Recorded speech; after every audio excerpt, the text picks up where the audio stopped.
എല്ലാവർക്കും നമസ്കാരം. ലിബറൽ റെസ്പോൺസിലേക്ക് വീണ്ടും സ്വാഗതം. 2-3 ദിവസം മുമ്പ്, കൃത്യമായി പറഞ്ഞാൽ ഫെബ്രുവരി 12-ന്, മോഗ് ബസാർ എന്ന ഒരു സ്ഥലമുണ്ട് ബംഗ്ലാദേശിലെ ധാക്കയിൽ.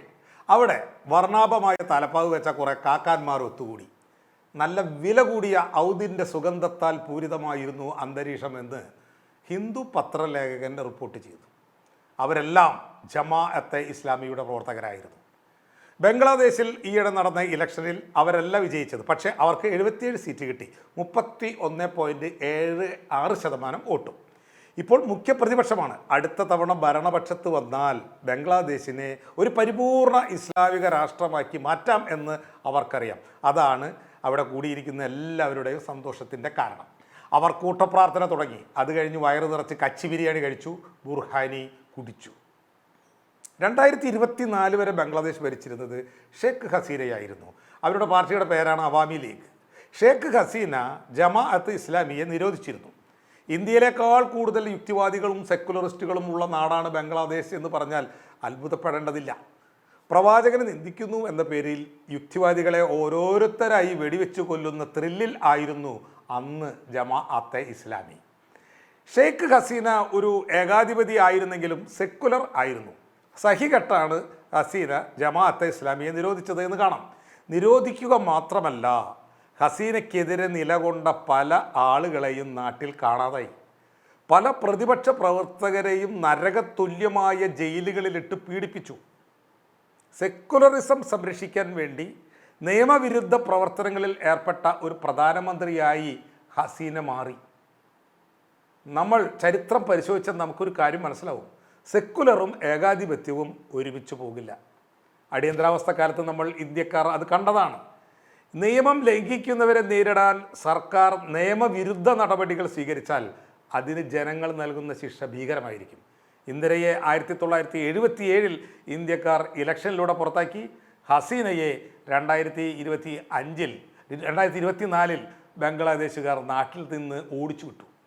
ഇപ്പോഴവർ എവിടെയാണ് കഴിയുന്നത് നമുക്കറിയാലോ. ഇപ്പോഴിതാ ജമാഅത്ത് ഇസ്ലാമിയുടെ കാലം വന്നിരിക്കുകയാണ്.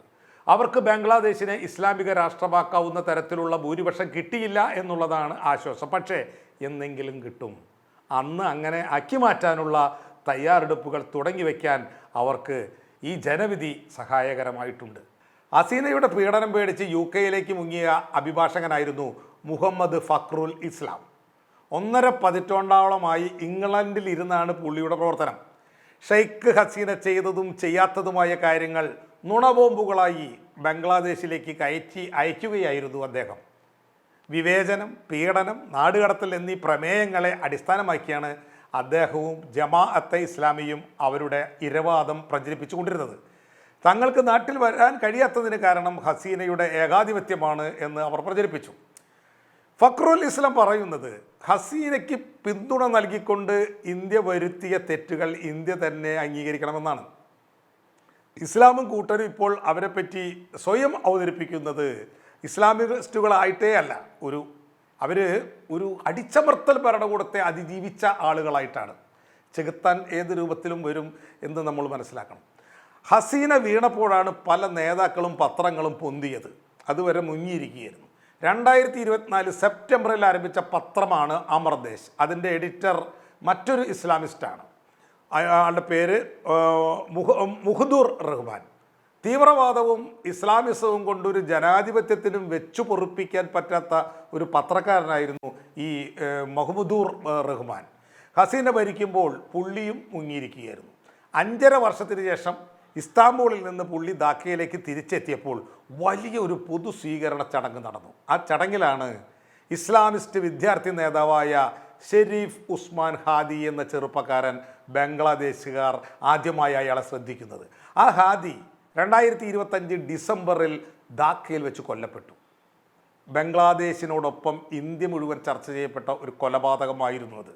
ആ കൊല നടത്തിയത് തീർച്ചയായും ഹസീനയുടെ പാർട്ടി ആണ് എന്ന് പറയാൻ കഴിയില്ല. മറിച്ച് ഇപ്പോൾ അധികാരത്തിലെത്തിയ പാർട്ടിയുമായുള്ള ജമാഅത്തിൻ്റെ തർക്കങ്ങളായിരിക്കാം കാരണം എന്ന് പലരും പറയുന്നു. കഴിഞ്ഞ 2 വർഷമായി ജമാഅത്തെ ഇസ്ലാമി ചരിത്രം മായ്ക്കാൻ കഷ്ടപ്പെടുകയാണ്. അവർക്ക് ബംഗ്ലാദേശിലെ പഴയ ചരിത്രം മായ്ക്കണം. 1971 വിമോചന യുദ്ധ സ്മാരകങ്ങളെല്ലാം അവർ തകർത്ത് തരിപ്പണമാക്കി എന്ന് അവിടെ സന്ദർശിച്ച എൻ്റെ സുഹൃത്ത് തെളിവുകളുടെ അടിസ്ഥാനത്തിൽ എനിക്ക് ബോധ്യപ്പെടുത്തി തന്നു. എന്തൊക്കെയാണ് ഈ ജമാഅത്തെ ഇസ്ലാമിക്ക് അവരുടെ സ്വാതന്ത്ര്യ സമരത്തിൽ നിന്നും മാക്കേണ്ടത്? പ്രധാനമായും ഷൂ നക്കിയ ചരിത്രം. പാകിസ്ഥാനിൽ നിന്നും സ്വാതന്ത്ര്യം നേടാനായി ബംഗ്ലാദേശികൾ നടത്തിയ സമരമാണ് 1971 വിമോചന യുദ്ധം. ഷേഖ് ഹസീനയുടെ ബാപ്പ മുജിബുർ റഹ്മാൻ ആയിരുന്നു സ്വാതന്ത്ര്യ സമര പോരാളികളുടെ നേതാവ്. ആ പോരാട്ടത്തെ അതിക്രൂരമായാണ് പാകിസ്ഥാൻകാർ നേരിട്ടത്. അന്ന് പാകിസ്ഥാൻ പട്ടാളക്കാരെ സഹായിക്കാനായി ബംഗ്ലാദേശിലിരുന്ന് ചാരപ്പണി ചെയ്യുകയായിരുന്നു ഈ ജമാഅത്തെ ഇസ്ലാമി. ഇതാണ് ബംഗ്ലാദേശിൽ നടന്ന ഷൂനക്കൽ. അതിനായി അവർ റസാക്കർമാർ, അൽബദർ, അൽ ഷംസ് തുടങ്ങിയ മിലിറ്ററി ഗ്രൂപ്പുകൾ രൂപീകരിച്ചു. അത് ജമാഅത്തെ ഇസ്ലാമി നേതാക്കളുടെ ഒരു പ്രധാന പങ്ക് അതിൽ ഉണ്ടായിരുന്നു. ഇവരുടെ പ്രധാന ലക്ഷ്യം ബംഗ്ലാദേശിലെ സ്വന്തം സഹോദരിമാരായിരുന്നു. പാകിസ്ഥാൻ പട്ടാളവും ഈ ജമാഅത്തെ ഇസ്ലാമിയുടെ പട്ടാളവും കൂടി 4 ലക്ഷം സ്ത്രീകളെ ബലാത്സംഗം ചെയ്തു. 4 ലക്ഷം. അന്യരാജ്യങ്ങളിലെ പട്ടാളം വന്ന് ഒരു രാജ്യത്തെ സ്ത്രീകളെ ബലാത്സംഗം ചെയ്യുന്നത് പുതിയ കാര്യമല്ല.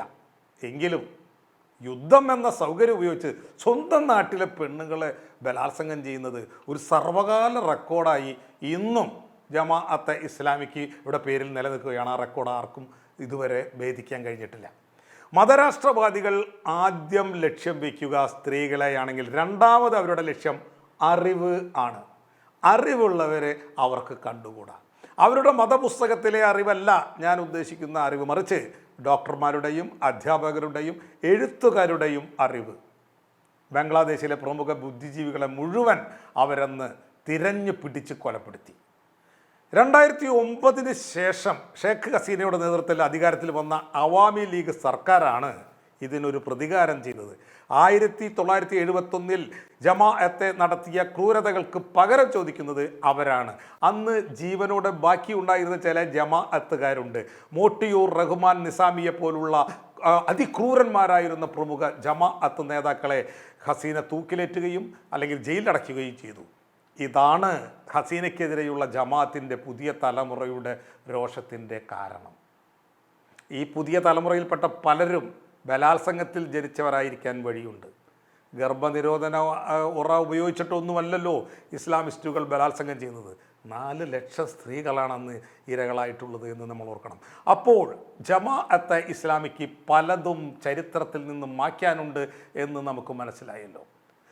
നാം മുമ്പ് സൂചിപ്പിച്ച ഫഖറുൽ ഇസ്ലാമിനോട് 1971 യുദ്ധത്തിൽ ജമാഅത്തെ ഇസ്ലാം ക്രൂരത ഹിന്ദുവിൻ്റെ ലേഖകൻ ചോദിച്ചപ്പോൾ അദ്ദേഹം പ്രതികരിച്ചത് ഇങ്ങനെയാണ്: ഞങ്ങൾ ബംഗ്ലാദേശിൻ്റെ സ്വാതന്ത്ര്യത്തെ എതിർത്തിട്ടില്ല. പിന്നെ ആരാണ് സ്വന്തം രാജ്യം വിഭജിക്കപ്പെടാൻ ആഗ്രഹിക്കുക? ഈ 2 പ്രസ്താവനകളും ഒരിക്കലും യോജിക്കുകയില്ല. ഒരേ സമയം പാകിസ്ഥാൻ സൈന്യത്തിൻ്റെ ഷൂ നക്കാനും ബംഗ്ലാദേശിൻ്റെ സ്വാതന്ത്ര്യത്തെ അംഗീകരിക്കാനും കഴിയുമോ? ഒരിക്കലും കഴിയില്ല. പക്ഷെ മതരാഷ്ട്രവാദികൾക്ക് എന്തും കഴിയും. അത് മതം ഏതാണ് എന്ന കാര്യത്തിൽ ഇതൊരു പ്രശ്നമേ അല്ല, അവരത് ചെയ്തിരിക്കും. ഷേഖ് ഹസീനയുടെ പാർട്ടിയായ അവാമി ലീഗ് ഇപ്പോൾ നിരോധിക്കപ്പെട്ടിരിക്കുകയാണ്. അവരെ പങ്കെടുപ്പിക്കാതെയാണ് ഇപ്പോഴത്തെ ഇലക്ഷൻ നടന്നിട്ടുള്ളത്. അതിനർത്ഥം സെക്കുലറിസ്റ്റുകൾ ബംഗ്ലാദേശി സമൂഹത്തിൽ ഇല്ലാതായി എന്നല്ല. അവരുണ്ട്, ശക്തമായി അവരുണ്ട്. കൊന്നാലും അവസാനിപ്പിക്കാൻ കഴിയാത്ത പാർട്ടിയാണവർ. ബംഗ്ലാദേശിനെ വിമോചിപ്പിച്ച മുജിബുർ റഹ്മാനെ 1975 ആഗസ്റ്റ് 15 പട്ടാളം കൊന്നത്. അത് കഴിഞ്ഞ് 3 മാസത്തിന് ശേഷം അദ്ദേഹത്തിൻ്റെ ധനമന്ത്രിയായിരുന്ന താജുദ്ദീൻ അഹമ്മദിനെയും അവർ കൊന്നു. അഹമ്മദിൻ്റെ മകൻ നാഹിദ് നഹാൻ ഇന്നും അവിടെ ഉണ്ട്.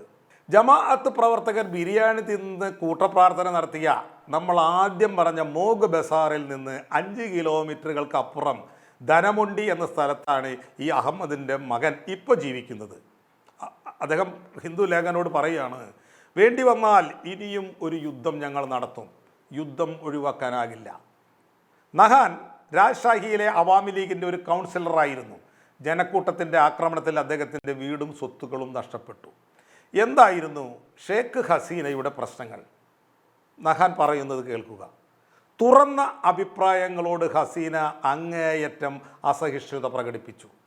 ഭരണകൂട വിരുദ്ധമെന്ന് തോന്നുന്ന അഭിപ്രായങ്ങൾ കേൾക്കുമ്പോൾ ഹസീന ആപ്പ, അതായത് ഹസീന ചേച്ചി പൊട്ടിത്തെറിക്കുന്നത് ഞങ്ങൾ പലപ്പോഴും കണ്ടിട്ടുണ്ട്. ഹസീനയുടെ മന്ത്രിമാരെ വിശ്വസിക്കാൻ കൊള്ളില്ലായിരുന്നു. അവർ രണ്ട് വഞ്ചിയിലും കാലിട്ടാണ് നടന്നിരുന്നത്. അവർ ജമാഅത്തെ ഇസ്ലാമിയുമായി നേരിട്ട് ബന്ധമുള്ള വ്യക്തികളുടെ ബിസിനസ് താല്പര്യങ്ങളെ സംരക്ഷിച്ചു. കാരണം അവരുടെ ഉള്ളിലെ മതം. നഹാനിപ്പോൾ ജോലിയോ സ്ഥിര വരുമാനമോ ഇല്ല. സുഹൃത്തുക്കളുടെയും അഭ്യുദയാകാംക്ഷികളുടെയും സഹായത്തിലാണ് അദ്ദേഹം കഴിയുന്നത്.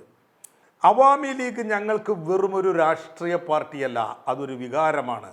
ഞങ്ങൾ 1971 വീര്യത്തിലും ഷെയ്ഖ് മുജീബിൻ്റെ സ്മരണകളിലും വിശ്വസിക്കുന്നു, അദ്ദേഹം പറയുന്നു. ബംഗ്ലാദേശ് സ്വാതന്ത്ര്യം നേടിയ ശേഷം ഷെയ്ഖ് മുജിബുർ റഹ്മാനാണ് പ്രസിഡൻ്റായത്. അദ്ദേഹം ഏകാധിപത്യമാണ് സ്ഥാപിച്ചത്. എല്ലാ രാഷ്ട്രീയ പാർട്ടികളെയും നിരോധിച്ച് ബക്സൽ എന്ന പേരിൽ ഏകദേശീയ പാർട്ടി രൂപീകരിച്ചു. ബംഗ്ല എന്നാൽ മുജിബുർ റഹ്മാൻ. സർക്കാർ ഉടമസ്ഥതയിലുള്ള 4 പത്രങ്ങൾ ഒഴികെ മറ്റെല്ലാ പ്രസിദ്ധീകരണങ്ങളും അദ്ദേഹം നിരോധിച്ചു. അദ്ദേഹം പട്ടാള നടപടി ക്ഷണിച്ചു വരുത്തുകയായിരുന്നു. 1975 ആഗസ്റ്റിൽ നടന്ന സൈനിക അട്ടിമറിയിൽ അദ്ദേഹത്തിൻ്റെ അധികാരപ്പുളപ്പ് അവസാനിച്ചു. മുജിബുർ റഹ്മാൻ്റെ വധത്തിന് ശേഷം ബംഗ്ലാദേശിൽ കുറച്ചു കാലം സൈനിക ഭരണത്തിന് കീഴിലുള്ള അസ്ഥിരമായ അവസ്ഥയായിരുന്നു. 78 സിയാബുർ റഹ്മാൻ എന്ന മുൻ പട്ടാള മേധാവി പ്രസിഡൻ്റായത്. ബംഗ്ലാദേശിൻ്റെ സ്വാതന്ത്ര്യ സമരത്തിൽ ഈ മുജിബുർ റഹ്മാൻ്റെ ലെഫ്റ്റ് ഹാൻഡായി പ്രവർത്തിച്ച വ്യക്തിയാണ് ഈ സിയാബുർ റഹ്മാൻ. ഈ സിയാബുർ റഹ്മാനാണ് ബംഗ്ലാദേശിൽ ആദ്യമായി ഒരു തെരഞ്ഞെടുപ്പ് പ്രക്രിയയിലൂടെ തൻ്റെ അധികാരം ഉറപ്പിക്കുന്നത്. ഈ സിയാബുർ റഹ്മാൻ സ്ഥാപിച്ച പാർട്ടിയാണ് ബംഗ്ലാദേശ് നാഷണലിസ്റ്റ് പാർട്ടി അഥവാ BNP. ഇവരാണ് ഇനി ബംഗ്ലാദേശ് ഭരിക്കാൻ പോകുന്നത്. അവർക്ക് 212 സീറ്റ് കിട്ടി. ബംഗ്ലാദേശിൽ ആദ്യമായി ജനാധിപത്യം കൊണ്ടുവന്നത് BNP ആണ്. അതായത് ഇപ്പോൾ അധികാരത്തിൽ വരാൻ പോകുന്ന പാർട്ടിയാണ്. 1981 ആദ്യമായി ജനാധിപത്യം ഇൻട്രൊഡ്യൂസ് ചെയ്ത സിയാബുർ റഹ്മാനും അവിടെ കൊല്ലപ്പെടുകയാണ്. കാരണം വെരി സിമ്പിൾ, ജനാധിപത്യവും ഇസ്ലാമും ഒരുമിച്ച് പോകില്ല. സിയാബുർ റഹ്മാൻ്റെ മരണശേഷം അദ്ദേഹത്തിൻ്റെ ഭാര്യയായിരുന്ന ഖാലിദ സിയ പാർട്ടി നേതൃത്വം ഏറ്റെടുത്തു. മുസ്ലിം ഭൂരിപക്ഷ രാജ്യങ്ങളിൽ ഒരു സർക്കാർ നയിക്കുന്ന ആദ്യ വനിതകളിൽ ഒരാളായി അവർ മാറുകയാണ്. 1991 മുതൽ 96 വരെയും പിന്നീട് 2001 മുതൽ 2006 വരെയും അവർ പ്രധാനമന്ത്രിയായി സേവനമനുഷ്ഠിച്ചു. ഇവരുടെ മൂത്ത മകൻ താരിഫ് റഹ്മാൻ ഷേഖ് ഹസീനയെ പേടിച്ച് കുറേ നാളെങ്കിൽ ലണ്ടനിലായിരുന്നു. അവിടെ ഇരുന്നാണ് അദ്ദേഹം ഈ BNPയെ ഇലക്ഷനിൽ നയിച്ചത്. 300 അംഗ പാർലമെൻറ്റിൽ 212 സീറ്റുകൾ നേടി അവർ 3-2 ഭൂരിപക്ഷം ഉറപ്പിച്ചിരിക്കുകയാണ്. തിരഞ്ഞെടുപ്പ് വിജയത്തിന് പിന്നാലെ താരിഖ് റഹ്മാൻ ബംഗ്ലാദേശിൻ്റെ പുതിയ പ്രധാനമന്ത്രിയായി ഇന്ന്, അതായത് 2026 ഫെബ്രുവരി 17 ചൊവ്വാഴ്ച സത്യപ്രതിജ്ഞ ചെയ്ത് അധികാരമേൽക്കുകയാണ്. പക്ഷേ താരിഖ് റഹ്മാൻ്റെ ഭാവിയും ശുഭകരമല്ല എന്നാണ് ചരിത്രത്തിൽ നിന്നും നമുക്ക് മനസ്സിലാക്കാൻ കഴിയുന്നത്. വലിയൊരു പാർട്ടിയായ ഷേഖ് ഹസീനയുടെ പാർട്ടിയെ, അതായത് അവാമി ലീഗിനെ പുറത്തു നിർത്തിക്കൊണ്ട് നടത്തിയ ഈ ഇലക്ഷൻ ഒരിക്കലും പ്രശ്നങ്ങളെ പരിഹരിക്കുന്നില്ല. ഈ ഇലക്ഷനിൽ ഈ പറഞ്ഞ പാർട്ടിക്ക് സ്ഥാനാർത്ഥികളെ ഉണ്ടായിരുന്നില്ല.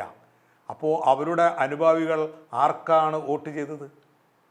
ഹസീനയുടെ പല അനുഭാവികളും BNPക്ക്, അതായത് ഇപ്പോൾ അധികാരത്തിൽ വന്ന പാർട്ടിക്ക് വോട്ട് ചെയ്തതായി BNPയുടെ യുവജന വിഭാഗം തലവൻ സക്കീർ H ചൗധരി ഹിന്ദുവിനോട് പറയുന്നു. ആദ്യം അവാമി ലീഗ് വിചാരിച്ചത് ജമാഅത്തെ ഇസ്ലാമിക്ക് വോട്ട് ചെയ്യാനാണ്. അവർ അധികാരത്തിൽ വന്നാൽ, അതായത് ജമാഅത്തെ ഇസ്ലാമി അധികാരത്തിൽ വന്നാൽ മതരാഷ്ട്രം സ്ഥാപിക്കാൻ ശ്രമിക്കുമെന്നും ഇന്ത്യ അത് നോക്കിയിരിക്കില്ലെന്നും അവർ കരുതി. ആ സമയം, അതായത് ജമാഅത്തെ ഇസ്ലാമി ബംഗ്ലാദേശിൽ മതരാഷ്ട്രം സ്ഥാപിക്കുന്ന സമയം ഒരു ആഭ്യന്തര യുദ്ധത്തിലൂടെ ഇന്ത്യയുടെ സഹായത്താൽ ഭരണത്തിൽ തിരിച്ചു വരാമെന്ന് അവാമി ലീഗ് കരുതി. അതുകൊണ്ട് ജമാഅത്തെ ഇസ്ലാമിക്ക് വേണമെങ്കിൽ വോട്ട് കൊടുക്കാമെന്നുള്ള ഒരു കുതന്ത്രം അവർ ആദ്യം ആലോചിച്ചു. എന്നാൽ ജമാഅത്തെ ഇസ്ലാമിയുടെ കൂട്ടുകക്ഷി ആയി വന്ന പാർട്ടിയെ അവർക്ക് പിടിച്ചില്ല. നാഷണൽ സിറ്റിസൺ പാർട്ടിയായിരുന്നു ജമാഅത്തെ ഇസ്ലാമിയുടെ ഈ ഇലക്ഷനിലെ കൂട്ടുകക്ഷി. ഷേഖ് ഹസീനയെ ഓടിച്ചുവിട്ട വിദ്യാർത്ഥികളുടെ പാർട്ടിയായിരുന്നു അത്. എങ്ങനെ പിന്നെ അവർക്ക് വോട്ട് ചെയ്യും? അത് വിദ്യാർത്ഥികൾക്ക് വോട്ട് ചെയ്യുന്നതിന് തുല്യമാണ്. അല്ലെങ്കിൽ അമ്മയെ, ഷേഖ് ഹസീനയെ ഓടിച്ച ആളുകൾക്ക്, വിദ്യാർത്ഥികൾക്ക് ചെയ്യുന്ന വോട്ടായിട്ട് അത് മാറും എന്ന് മനസ്സിലാക്കിക്കൊണ്ട് ഷേഖ് ഹസീനയുടെ അനുഭാവികൾ BNPയെ പിന്തുണയ്ക്കുകയാണ് ചെയ്തത്. അതുകൊണ്ടാണ് ഇത്രയ്ക്കും വലിയ ഭൂരിപക്ഷം BNPക്ക് കിട്ടിയത്. ഈ തെരഞ്ഞെടുപ്പിനൊപ്പം തന്നെ ചില ഭരണഘടനാ ഭേദഗതികൾക്ക് വേണ്ടിയും ഒരു ഹിതപരിശോധന അവിടെ നടന്നിരുന്നു, ബംഗ്ലാദേശിൽ നടന്നിരുന്നു. നമ്മുടെ നാട്ടിലൊന്നും നടക്കാത്ത ഒരു കാര്യമാണത്. വോട്ടർമാർ ഈ ഭേദഗതികളൊക്കെ വേണം എന്നാണ് വോട്ട് ചെയ്ത് പറഞ്ഞത്. ഇലക്ഷൻ നടത്തേണ്ടത് ഏതൊക്കെയാണ് ഭേദഗതികൾ എന്ന് നമുക്ക് ഒന്ന് സ്പർശിച്ചു പോകാം. ഇലക്ഷൻ നടത്തേണ്ടത് ഒരു നിഷ്പക്ഷ ഇടക്കാല ഗവൺമെൻറ് ആകണം, സ്ത്രീ പ്രാതിനിധ്യം വർദ്ധിപ്പിക്കണം, ജുഡീഷ്യറിയുടെ സ്വാതന്ത്ര്യം ഉറപ്പാക്കണം, പ്രധാനമന്ത്രിക്ക് 2 തവണ മാത്രം കാലാവധി എന്നൊക്കെയുള്ള ഭേദഗതികൾ വോട്ടർമാർ യെസ് പറഞ്ഞ് വിജയിപ്പിക്കുകയുണ്ടായിട്ടുണ്ട്. പക്ഷേ ഭരണം നേടിയ BNP അത് നടപ്പാക്കാനുള്ള യാതൊരു സാധ്യതയുമില്ല. ശരീഅത്ത് നിയമങ്ങൾ നടപ്പിലാക്കാനുള്ള ജമാഅത്തെ ഇസ്ലാമിയുടെ പ്രഷറും നിരോധിക്കപ്പെട്ട ഷേഖ് ഹസീനയുടെ പാർട്ടിയുടെ അനുഭാവികൾ ഉണ്ടാക്കാൻ പോകുന്ന കുഴപ്പങ്ങളും മുൻകൂട്ടി കണ്ടാൽ ബംഗ്ലാദേശ് നന്നാകാനുള്ള യാതൊരു ലക്ഷണവും കാണുന്നില്ല എന്നുള്ളതാണ് സത്യം. നന്ദി, നമസ്കാരം.